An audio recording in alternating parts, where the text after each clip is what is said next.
افغانستان میں قیام امن کے لیے آج روس کے دارالحکومت ماسکو میں ایک سہ فریقی ملاقات ہو رہی ہے۔ اس میں امریکہ کی نمائندگی افغان مفاہمت کے لیے امریکہ کے خصوصی نمائندے زلمے خلیل زاد کر رہے ہیں۔ یہ ملاقات روس کی دعوت پر ماسکو، امریکہ اور چین کے درمیان ہو رہی ہے۔ ان مذاکرات کا مقصد افغان حکومت کے نمائندوں اور طالبان کو ایک دوسرے سے بات چیت کرنے پر آمادہ کرنا ہے۔ ماسکو میں یہ ملاقات ایک ایسے وقت ہو رہی ہے جب گزشتہ ہفتے افغان حکومت سمیت مختلف افغان دھڑوں کو طالبان کے ساتھ بٹھانے کی کوشش ناکام ہو گئی۔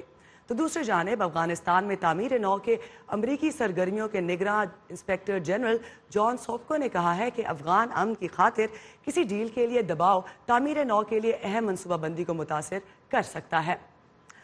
تو جب افغان جنگ کے دو اہم فریق ہی ایک میز پر بیٹھنے کو تیار نہیں تو امن کا حصول کیسے ممکن ہوگا؟ اسی پر بات کرنے کے لیے ہمارے ساتھ جنوبی ایشیائی امور کے ماہر سینئر تجزیہ کار جہانگیر خٹک نیو یارک سے اسکائپ کے ذریعے موجود ہے۔ ویلکم ٹو دی شو جہانگیر صاحب۔ Thank you so much for having me. سب سے پہلے یہ بتائیے گا کہ دوحہ میں افغان حکومت اور طالبان کی ملاقات کے حوالے سے خاصی امیدیں تھیں، مگر نہ ہی یہ ملاقات ہوئی اور نہ ہی ملاقات کے لیے کوئی اگلی تاریخ کا ذکر۔ تو ایسے میں امریکہ، روس اور چین کس طرح سے مختلف افغان دھڑوں کو آمادہ کر سکتے ہیں؟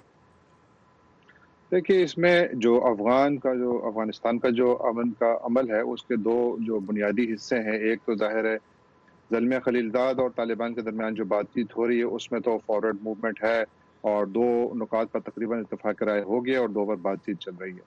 اور دوسرا نقطہ انٹرا افغان ڈائیلاگ، یعنی طالبان اور افغانستان کی حکومت اور دوسری جو پارٹیز ہیں افغانستان کی، ان کے درمیان بات چیت، اور وہی سب سے بڑا اس وقت مسئلہ نظر آ رہا ہے، کیونکہ طالبان اور امریکہ دونوں تقریباً ایک پیج پر ہیں جہاں تک کہ دونوں کے درمیان بات چیت کی بات ہے۔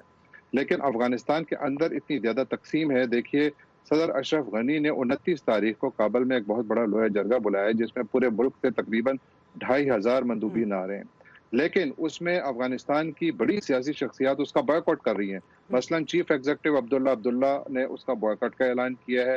حنیف اتمر جو کہ پہلے نیشنل سیکیورٹی ایڈوائزر تھے، وہ نہیں آ رہے۔ رحمت اللہ نبیل نہیں آ رہے۔ اس کے علاوہ احمد ولی نہیں آ رہے ہیں۔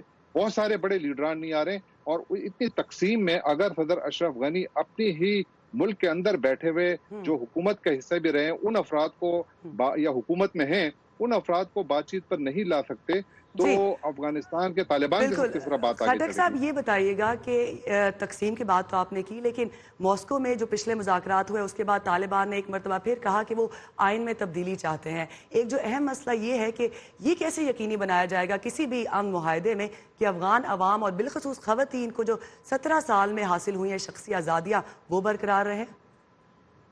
بالکل، بہت بڑا سوال ہے، اور اس میں میرا خیال ہے امریکہ کا بھی ایک بہت بڑا کردار ہے۔ اس کی وجہ یہ ہے کہ جتنا بھی امن کا عمل اس وقت چل رہا ہے، اس میں امریکہ لیڈنگ رول پلے کر رہا ہے، اور اس کے اوپر یہ ذمہ داری ہے کہ طالبان کے ساتھ ان کا کوئی بھی ایگریمنٹ ہوتا ہے، چاہیے کہ اس کے اندر کہیں نہ کہیں خواتین کے حقوق کے حوالے سے اور اوور آل انسانی حقوق کے حوالے سے بھی اس کے اندر خصوصی شقیں ہونی چاہیے۔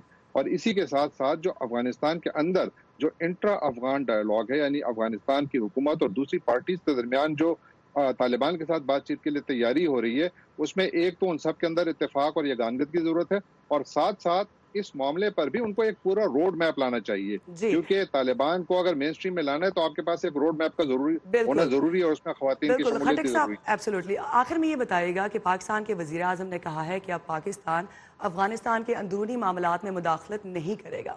پاکستان سے افغان عمل کے سلسلے میں تعاون کے لیے بڑی توقعات رکھی ہیں، کیا پاکستان اپنا کردار ادا کر چکا ہے؟ میرا خیال ہے پاکستان اس وقت تک تو اپنا کردار ٹھیک ادا کر رہا ہے، کم از کم جو موجودہ افغان عمل ہے، اور اس کا معترف امریکہ خود بھی ہے۔ لیکن میرا خیال ہے اس سے پیچیدہ عمل آنے والا ہے جب انٹرا افغان ڈائیلاگ ہوگا، کیونکہ دیکھیے افغانستان کے اندر جتنے بھی افغانستان کے پڑوسی ممالک ہیں، ان کے کہیں نہ کہیں پراکسیز موجود ہیں، اور وہیں وہ موقع ہوگا کہ جہاں پر وہ اپنے پراکسیز کو استعمال کریں گے۔ میری رائے میں وہ مشکل مرحلہ بھی آنے والا ہے۔ پاکستان کے لیے ظاہر ایک اور ٹیسٹ کیس موجود ہے، دیکھتے ہیں اس میں کیا ہوتا ہے۔ Thank you so much, Khattak Saab, for being with us. Thank you.